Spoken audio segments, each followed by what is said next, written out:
Hello friends, good morning. चलिए जानते हैं देश और दुनिया की तमाम छोटी बड़ी खबरें, जिसमें सोना चांदी, मौसम और राजनीति से जुड़ी बड़ी खबरें आपको बताएंगे सिर्फ 5 मिनट में। लेकिन उससे पहले वीडियो को लाइक जरूर करें और चैनल पर नए हैं तो चैनल को भी सब्सक्राइब कर लें। तो चलिए वीडियो को स्टार्ट करते हैं।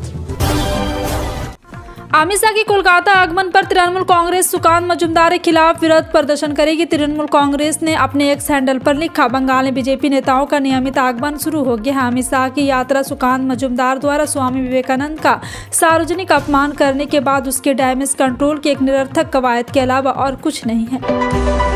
मध्य प्रदेश में जिन 28 मंत्रियों ने पद और गोपनीयता की शपथ ली, उनमें 18 कैबिनेट, 6 राज्य मंत्री और 4 राज्य मंत्री शामिल। नए मंत्री में ओबीसी का दबदबा है। 28 में से 12 मंत्री ओबीसी वर्ग से बनाए गए, सामान्य वर्ग से 7 और अनुसूचित जाति से 5 मंत्री बनाए गए हैं। लंबे इंतजार के बाद मध्य प्रदेश के मुख्यमंत्री डॉक्टर मोहन यादव की कैबिनेट का सोमवार को विस्तार हो गया। राज्यपाल गंगूभाई पटेल ने मोहन यादव सरकार में 28 विधायकों के मंत्री पद की शपथ दिलाई। बीजेपी के वरिष्ठ नेता कैलाश विजयवर्गीय, प्रहलाद पटेल, राकेश सिंह के कैबिनेट मंत्री बनाया गया। प्रधानमंत्री नरेंद्र मोदी की वर्चुअल सहभागिता में पीएम मोदी सिरदेर अटल बिहारी वाजपेयी की जयंती सुशासन दिवस पर इंदौर में हुई मजदूरों के हित मजदूरों को समर्पित कार्यक्रम में पीएम मोदी ने बटन दबाकर श्रमिकों को हितभात वितरण की प्रक्रिया का शुभारंभ किया।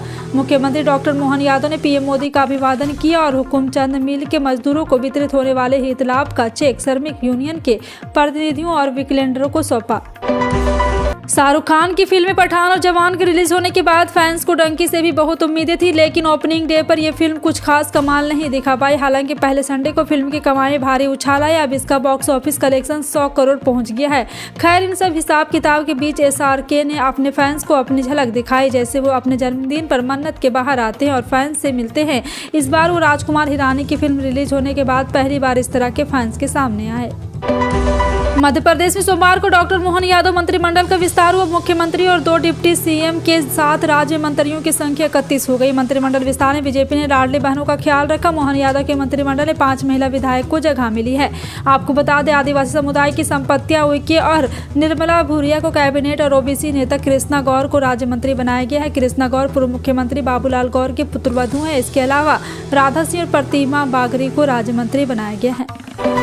केंद्रीय खेल मंत्रालय ने भारतीय कुश्ती संघ को भंग कर दिया है। इस मामले पर अब राजनीति तेज हो गई। इस बारे में अब कांग्रेस नेता प्रियंका गांधी ने बयान दिया। प्रियंका गांधी ने एक्स पर पोस्ट शेयर कर लिखा है कि भाजपा सरकार कुश्ती संघ को भंग करने की झूठी खबर फैला रही। कुश्ती संघ को भंग नहीं किया गया, सिर्फ उसकी गतिविधियों को रोका गया है ताकि भ्रम फैलाकर आरोपी को बचाया जा सके। एक पीड़ित महिला की आवाज दबाने के लिए इस स्तर पर जाना पड़ रहा है। उन्होंने लिखा है कि देश को गौरवान्वित करने वाले नामचीन खिलाड़ियों ने भाजपा सांसद पर यौन शोषण का आरोप लगाया तो सरकार आरोपी के साथ खड़ी हो गई।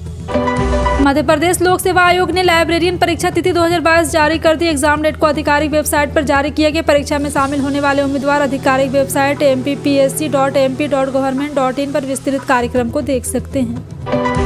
गुजरात के अमरेली जिले में एक कार्यक्रम के दौरान प्रधानमंत्री मोदी पर कथित रूप से मानहानिकारक टिप्पणी करने के लिए कांग्रेस के पूर्व सांसद बिरजीत ठुम्मर के खिलाफ गैर संज्ञेय अपराध दर्ज किया गया। पुलिस ने सोमवार को यह जानकारी दी। वहीं इस मामले को लेकर ठुम्मर ने कहा कि उनकी मंशा किसी को आहत करने की नहीं थी, बल्कि जनता की आवाज उठाने की थी। भारत 2024 में अधिक कोयला आधारित बिजली परियोजनाएं स्थापित करने पर ध्यान केंद्रित करेगा। साथ ही सभी के लिए 24 घंटे बिजली आपूर्ति के लक्ष्य के वास्ते नवीनीकरण उत्पादन क्षमता भी बढ़ता रहेगा, ताकि बढ़ती भू राजनीति अनिश्चितताओं के दौर में एक आर्थिक विस्तार और ऊर्जा सुरक्षा सुनिश्चित की जा सके। केंद्रीय बिजली मंत्रालय ने अगले कुछ वर्षों में 7.28 लाख करोड़ रुपए के निवेश के साथ 91 गीगावाट कोयला आधारित थर्मल बिजली उत्पादन क्षमता की योजना बनाई है।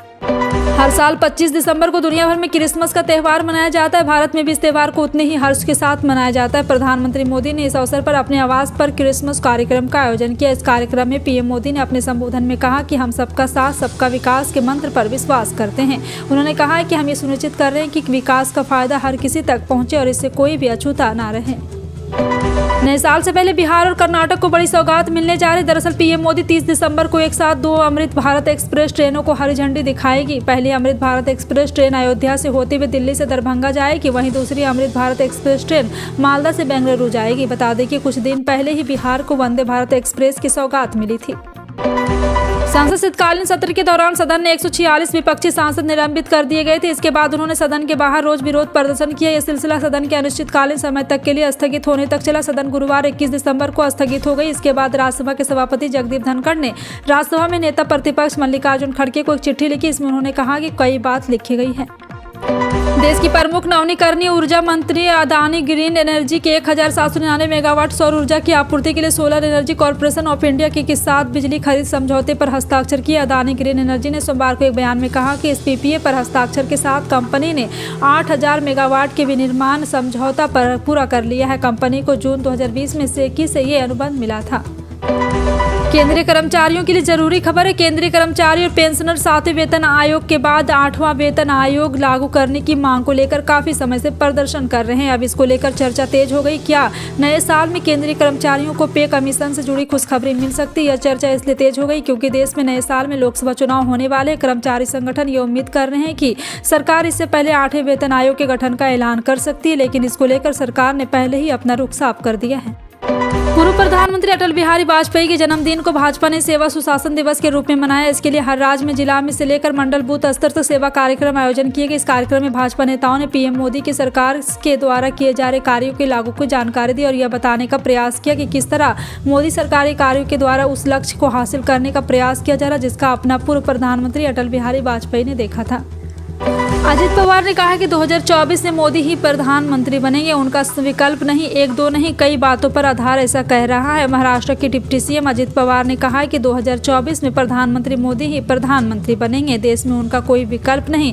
जी हाँ, आपको बता दें कि ऐसा उन्होंने इसलिए कहा है क्योंकि लगातार विस्तृत कार्य को देखकर, सबका साथ सबका विकास को देखकर यहाँ पे यह तय किया जा रहा है कि एक बार फिर से प्रधानमंत्री मोदी ही प्रधानमंत्री बनेंगे। मध्य प्रदेश की विधानसभा चुनाव में कांग्रेस ने जातिगत जनगणना का दाव चला था जो फेल रहा। लोकसभा चुनाव करीब है और उससे पहले विपक्ष के इस दाव को काउंटर करने की भारतीय जनता पार्टी ने ओबीसी सीएम के साथ सामान्य और एससी डिप्टी सीएम की जिस सोशल इंजीनियरिंग का सहारा लिया था, मंत्रिमंडल के गठन में भी उसका विस्तार दिख रहा है। नई सरकार को 28 नए मंत्री मिले। मध्य प्रदेश में जिन 28 मंत्रियों ने पद और गोपनीयता की शपथ ली उनमें से 18 कैबिनेट सह राज्य मंत्री भी शामिल है। उत्तराखंड की सिलकियारा सुरंग में फंसे 41 मजदूरों को बाहर निकालने में 12 रैट होल्स माइनर्स ने अहम भूमिका निभाई थी। इसके बाद दिल्ली सरकार ने दावा किया था कि मुख्यमंत्री अरविंद केजरीवाल ने 2 दिसंबर को इन रैट होल माइनर्स से मुलाकात की थी, लेकिन अब इन माइनर्स ने दावा किया है कि उन्होंने केजरीवाल से कोई मुलाकात नहीं की। खबर थी कि सीएम केजरीवाल, दिल्ली के शिक्षा मंत्री, आतिशी मंत्री सौरभ भारद्वाज ने इन रैट माइनर्स होल की मुलाकात की थी। इंडिया टुडे ने इस मामले पर दिल्ली के खजूरी खास में रहने वाले 49 रैट होल माइनर्स से संपर्क किया जिन्होंने सिलकियारा रेस्क्यू ऑपरेशन में अहम भूमिका निभाई और उन्होंने कहा कि हमसे कोई व्यक्ति उनसे नहीं मिलने आए। वकील हसन रेट माइनर्स रिपोर्ट के मुताबिक दिल्ली के रेट माइनर्स सीएम केजरीवाल ने की थी मुलाकात। अकाली दल के प्रधान सुखबीर सिंह बादल ने सोमवार को प्रेस कॉन्फ्रेंस किया। उन्होंने कहा कि सैड को नई ताकत मिल गई है। जी हां, दिल्ली के प्रदेश सिख अकाली दल के अधीन आ गए हैं। जो धर्म के एक साथ होता है वो मजबूत होता है। सुखबीर बादल ने कहा, मुसलमान सामूहिक नहीं और इसलिए उनके पास कोई शक्ति नहीं है। मुसलमानों की कोई एक पार्टी नहीं है। आपने मुसलमानों के साथ हुए बाबरी मस्जिद जैसे हमले देखे क्योंकि उनके पास सामूहिक दृष्टिकोण नहीं है। दिसंबर का आखिरी हफ्ता चल रहा है और ठंड में भी इजाफा होने लगा। हालांकि वेस्टर्न डिस्टर्बेंस के चलते इन तीनों तापमान में थोड़ी बढ़त देखी जा रही। वहीं मौसम विभाग ने नए साल के दिन ठंड बढ़ने को लेकर अलर्ट जारी कर दिया है। जी हां, आपको बता दें, मौसम विभाग के मुताबिक अगले 3-4 दिन यानी 26 से 29 दिसंबर के बीच उत्तर पश्चिमी और निकटवर्तीय मध्य भारत में घना से बहुत घना कोहरा जारी रहने की संभावना है। झारखंड के लातेहार पुलिस ने छापेमारी कर प्रतिबंधित उग्रवादी संगठन झारखंड जन मुक्ति परिषद के 3 उग्रवादी को गिरफ्तार किया। छानबीन के दौरान घटनास्थल के 1 पिस्टल, 4 गोली, 1 बोलेरो, 2 बाइक समेत अन्य आसान सामान बरामद किए गए। पुलिस का कहना है कि उग्रवादी कोने गांव में कमलेश्वर सिंह के घर में छिपे हुए थे। कमलेश्वर सिंह पारा शिक्षक का कार्यकर्ता है मगर वह उग्रवादी संगठन से भी जुड़े हैं। 25 दिसंबर यानी कि ईसाइयों के लिए खुशी का दिन रहा और आज के दिन ही प्रभु यीशु का जन्म हुआ था, इसलिए हर साल 25 दिसंबर को इसे क्रिसमस डे के रूप में मनाया जा रहा है। ऐसे में इस त्यौहार की हर तरह धूम, तो सोने और चांदी के दाम ने भी करवट ले ली। सोमवार को सोने और चांदी के दाम बढ़ गए। अगर आपका प्लान आभूषण खरीदने का है तो घर से निकलते हुए इनके ताज़ा दाम जरूर जान ले। सोना 63,000 रुपये प्रति 10 ग्राम के ऊपर बिक रहा है, वहीं चांदी 79,000 रुपये किलो से ऊपर चल रहा है। हर राज्य में इनके दामों में थोड़ा उतार चढ़ाव देखने को मिल सकता है। अंतर्राष्ट्रीय बाजार में कच्चे तेल की कीमत में गिरावट नजर आ रही। सोमवार सुबह 6 बजे के करीब WTI क्रूड $73.56 प्रति बैरल पर बिक रहा है। वहीं ब्रेंट क्रूड $79.60 प्रति बैरल पर पहुंच गया है। देश में तेल मार्केटिंग कंपनी ने पेट्रोल के ताजा रेट जारी कर दिए। भारत में सुबह 6 बजे ईंधन के दाम में संशोधन किया जाता है। राशन कार्ड बनाने का लक्ष्य जनपद में पूरा हो चुका है। ऐसे में अब कार्ड बनवाने के लिए लंबा इंतजार करना पड़ सकता है। ये हो सकता है कि कार्ड निरस्त किए जाने के बाद उसके स्थान पर दूसरे कार्ड जारी हो सकता है, बशर्ते उसमें कुछ समय लग सकता है। जिले में 5,72,686 राशन कार्ड बन चुके हैं। इसमें 74,190 अंत्योदय कार्ड है। बाकी के 4,98,496 पात्र गृहस्थी कार्ड धारक हैं। आंकड़ों पर गौर करें तो जनपद में 25,07,570 यूनिट राशन कार्ड शामिल है।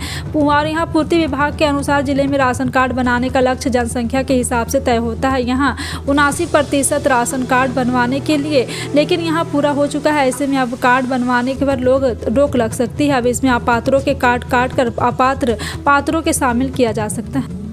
भारत 2024 में अधिक कोयला आधारित बिजली परियोजनाएं स्थापित करने पर ध्यान केंद्रित करेगा और साथ ही सभी के लिए 24 घंटे बिजली आपूर्ति के लक्ष्य के वास्ते नवीनीकरणीय उत्पादन क्षमता भी बढ़ता रहेगा, ताकि बढ़ते भू राजनीतिक अनिश्चितताओं के इस दौर में आर्थिक विस्तार और ऊर्जा सुरक्षा सुनिश्चित की जा सके। फिलहाल आपका इन सभी खबरों पर क्या कहना है, कॉमेंट सेक्शन में टाइप करके जरूर बताएं। इसी तरह की पल की अपडेट जानने के लिए जुड़े हैं आप अपने NTS न्यूज चैनल से। मिलते हैं अगली बड़ी खबर में, तब तक के लिए जय हिंद।